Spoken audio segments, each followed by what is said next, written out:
Kelompok 9.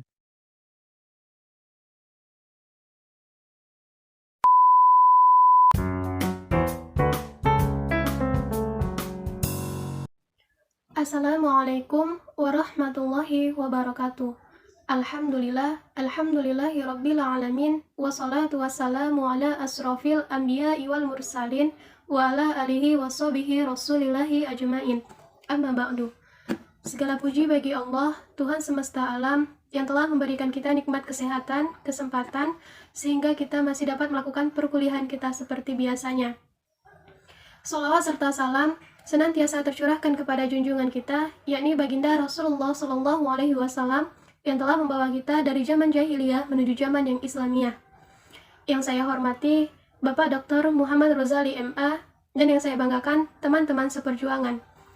Pada kesempatan kali ini, kami dari kelompok 9 akan mempresentasikan hasil diskusi kami yang berjudul Evaluasi dalam Pendidikan, yang dimana saya sendiri Novia Febrina sebagai moderator dan nantinya sebagai pemateri yang pertama, dan rekan saya Khairunisa Marpaung sebagai pemateri yang kedua, dan rekan saya Singgi Kusworo sebagai pemateri yang ketiga. Baiklah, untuk mempersingkat waktu, langsung saja kita mulai diskusi kita pada pagi hari ini. Baiklah, adapun pengertian dari evaluasi pendidikan adalah suatu proses penilaian dalam mengumpulkan dan menganalisis untuk menentukan taraf kemajuan suatu aktivitas di dalam pendidikan, guna untuk menetapkan suatu tujuan baik untuk pendidik maupun peserta didik.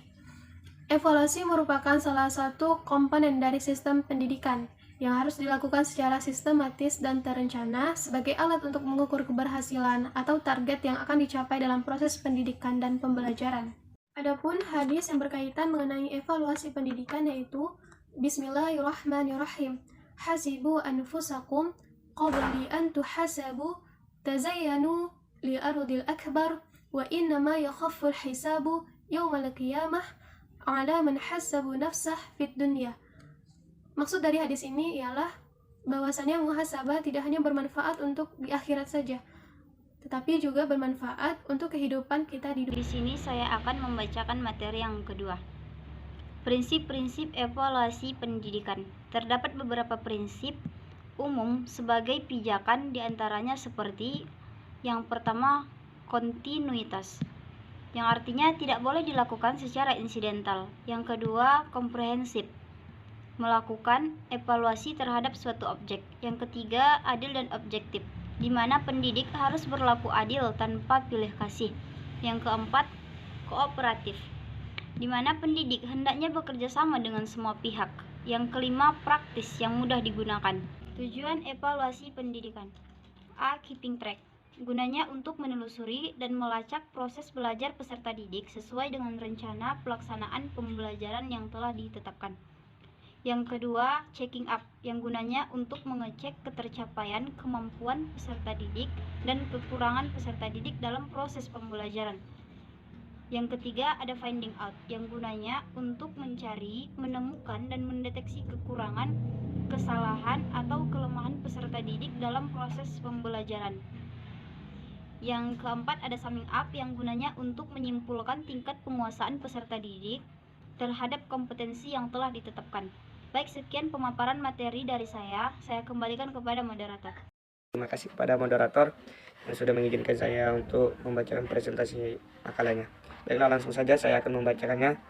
4. Fungsi-fungsi evaluasi pendidikan. Fungsi evaluasi pendidikan ini ada terbagi menjadi 4. Yang pertama itu fungsi formatif, yaitu penilaian untuk mengetahui hasil belajar yang dicapai oleh peserta didik. Yang kedua, fungsi sumatif, yaitu penilaian yang dilakukan terhadap hasil belajar peserta didik. Yang ketiga, fungsi diagnostik, yaitu penilaian yang dilakukan terhadap hasil penganalisian tentang keadaan belajar peserta didik. Yang keempat, fungsi penempatan ataupun plasmen, yaitu penilaian tentang pribadi peserta didik.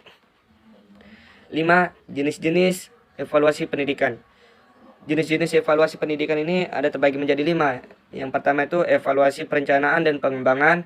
Yang kedua itu evaluasi monitoring. Yang ketiga evaluasi dampak. Yang keempat evaluasi efisiensi ekonomi. Dan yang kelima itu evaluasi program komprehensif. 6. Ruang lingkup evaluasi pendidikan. Ruang lingkup evaluasi pendidikan ini ada terbagi menjadi 3, yaitu evaluasi program pengajaran, yang kedua evaluasi proses pelaksanaan pengajaran, dan yang ketiga evaluasi hasil belajar.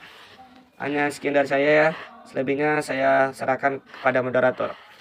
Baiklah, sekian dari pemaparan materi kami. Jika ada kekurangan, saya memohon maaf, dan kepada Allah saya memohon ampun. Saya sudahi. Wassalamualaikum warahmatullahi wabarakatuh.